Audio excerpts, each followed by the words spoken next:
So good evening friends, मैं हूँ R K Sharma. आज मैं आई हूँ डेवलपमेंटल बायोलॉजी पार्ट 5 की वीडियो के साथ। इसमें हम मेडिकल एम्ब्रियोलॉजी एंड टेरेटोलॉजी के बारे में पढ़ेंगे। मैंने पहले ही अपनी प्रीवियस वीडियो में क्लीवेज एंड ब्लास्टोसिस्ट फॉर्मेशन के बारे में बताया था। So now guys, I start my video.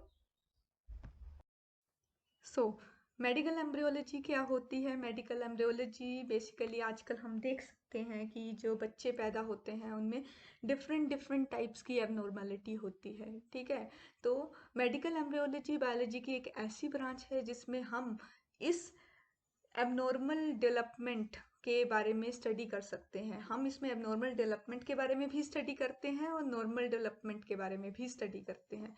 ठीक है, और second, it provide a logical basis for understanding the overall organization of the body। Medical embryology में ये जो हम एबनॉर्मेलिटीज जो डिस्कस कर रहे हैं, ठीक है, ये एबनॉर्मेलिटी आइदर जेनेटिक भी हो सकती है, आइदर आउटसाइडर एजेंट्स की वजह से भी हो सकती है, जिसको हम टेरेटोजेंस बोलते हैं। सो ये डायग्राम आप देख सकते हैं, ह्यूमन डेवलपमेंट का डायग्राम है। ये जाइगोट, जाइगोट से एम्ब्रियो, एम्ब्रियो से फीटस, फीटस से बेबी। तो ये जाइगोट, एम्ब्रियो और फीटस, इन तीनों में डिफरेंस क्या होता है? जाइगोट बेसिकली सिंगल सेल होता है, फिर वो सेल मल्टीपल सेल में डिवाइड करता है। ठीक है, फिर वो मल्टीपल सेल में स्टेजेस आती हैं, like blastula stage, gastrula stage. Gastrula में जर्म लेयर्स बनती हैं, फिर वो जर्म लेयर्स आगे जाके डिफ्रेंशिएट होके स्पेसिफिक ऑर्गन्स बनाती हैं। तो एम्ब्रियो स्टेज तक क्या होता है? ऑर्गन डेवलपमेंट होता है। ठीक है, जर्म लेयर फॉर्मेशन होती है, उससे ऑर्गन डेवलपमेंट होती है, टिश्यू डेवलपमेंट होती है। फिर जब फर्टिलाइजेशन के बाद का 8th वीक होता है, तब फीटस तैयार होता है। फीटस तैयार होना मतलब फीटस डेवलपमेंट होनी स्टार्ट होती है, मतलब वो जो एम्ब्रियो में जो ऑर्गन बने थे वो अब मेच्योर होंगे। ठीक है, उनकी ग्रोथ होगी, उनकी डेवलपमेंट होगी और फिर बेबी बनता है। ठीक है, तो इस ढंग से होती है ह्यूमन डेवलपमेंट और इसको बोला जाता है एम्ब्रियोजेनेसिस।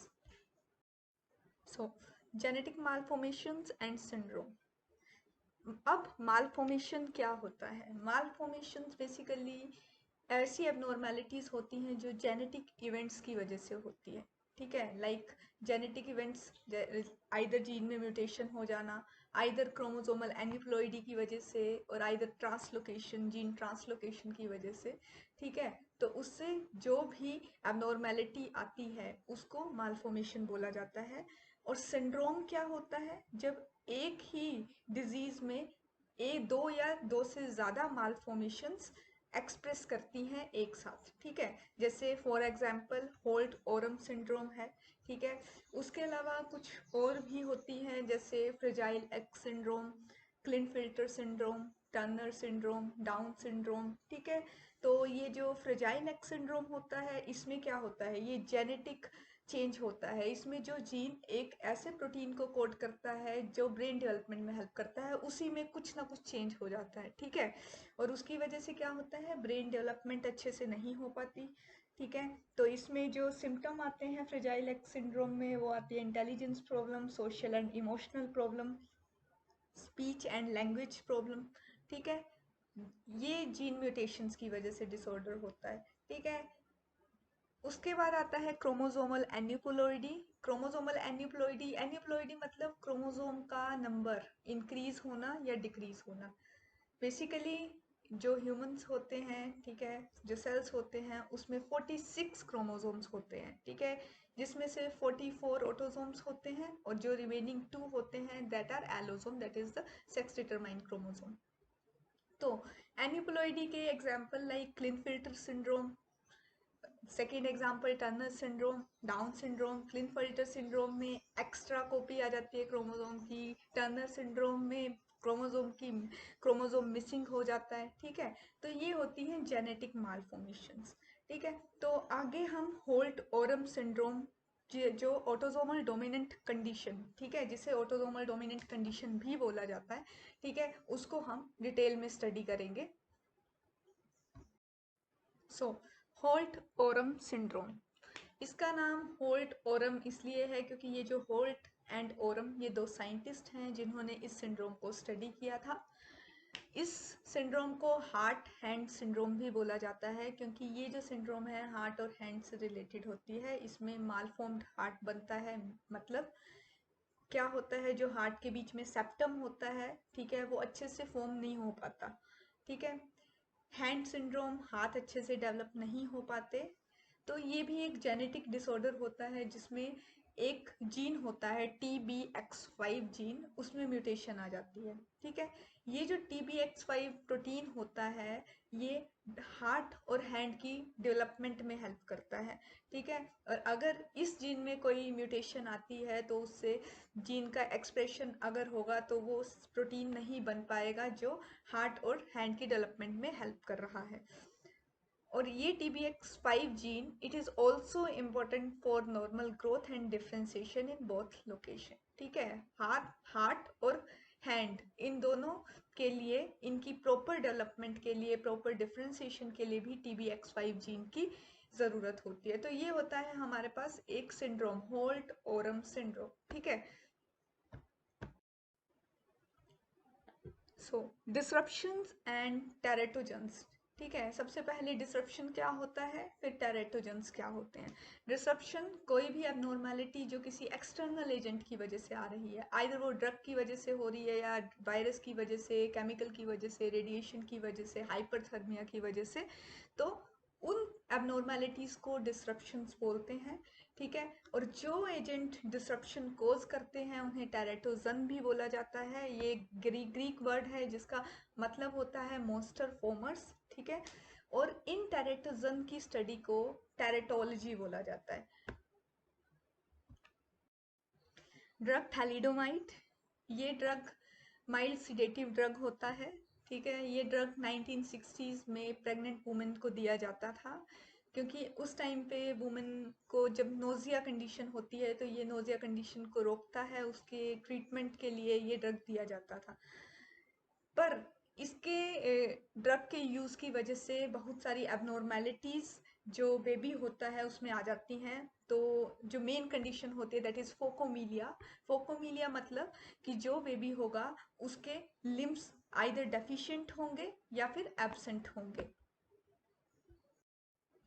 जैसे ये थैलिडोमाइड की डायग्राम है, तो ये देखिए थैलिडोमाइड, ये लिम्स डेवलपमेंट नहीं हो पाई है बच्चे में अच्छे से, ठीक है। What is it? Thalidomide is a drug that was prescribed during the late 1950s and early 1960s. It was developed as a sleeping pill, but it was also thought to be useful for easing morning sickness in pregnant women. Unfortunately, it had not been tested for use in this way. तो ये basically जो था morning sickness को treat करने के लिए दिया जाता था ड्रग। उस टाइम पे इस ड्रग से ऐसी एबनॉर्मेलिटी होती है इस बारे में पता नहीं था। फिर why do I need to know about it, इसके बारे में जानना क्यों ज़रूरी है, क्योंकि ये जो थैलिडोमाइड ड्रग होता है ये जो अनबोर्न बेबी होते हैं उसकी डेवलपमेंट को डैमेज करता है, ठीक है। तो उनके आर्म्स, उनकी जो लेग्स होती हैं, ठीक है, वो अच्छे से बन नहीं पाती, इसलिए इस थैलिडोमाइड ड्रग के बारे में जानना बहुत ज़रूरी है। Is it useful now?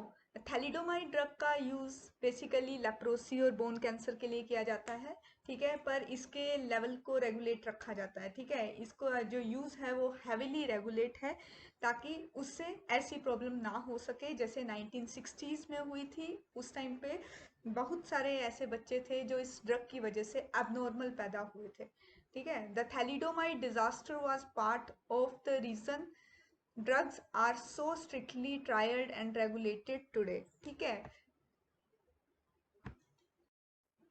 Period of susceptibility during which thalidomide caused these abnormalities, ठीक है। किस पीरियड में ये थैलिडोमाइड ड्रग ज़्यादा एबनॉर्मेलिटी कोज करता है, तो वो बेसिकली लास्ट मेंस्ट्रुएशन के 34 to 50 डेज के दौरान अगर फीमेल ये ड्रग लेती है तो जो बेबी होता है उसमें काफ़ी एबनॉर्मेलिटीज़ आती हैं, ठीक है। जैसे from days 34 to 38 no limb abnormalities are seen, but during this period thalidomide can cause the absence और डेफिशिएंसी ऑफ ईयर कंपोनेंट। ठीक है, तो हम देख सकते हैं कि इसमें सिर्फ जो लिम्ब डेवलपमेंट पे ही असर नहीं हो रहा है उस मेडिसिन का। ठीक है, ईयर डेवलपमेंट भी खराब हो रही है।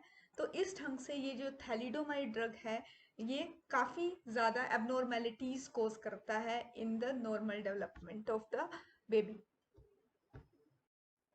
सो गाइस, मेरा आज का वीडियो यहीं ख़त्म होता है। अगर आपको मेरी प्रीवियस वीडियोस, चाहे वो इंट्रोडक्शन है, चाहे वो एपिजेनेसिस है, क्लीवेज है, ब्लास्टोसिस्ट फॉर्मेशन है, किसी में भी कोई डाउट है तो आप मेरी प्रीवियस वीडियो को देख सकते हैं। उनके लिंक मैंने डिस्क्रिप्शन में डाले हैं। और अगर गाइज आपको मेरा ये वीडियो पसंद आया हो तो प्लीज़ मेरी वीडियो को लाइक करें, सब्सक्राइब करें एंड शेयर करें। Thank you so much guys.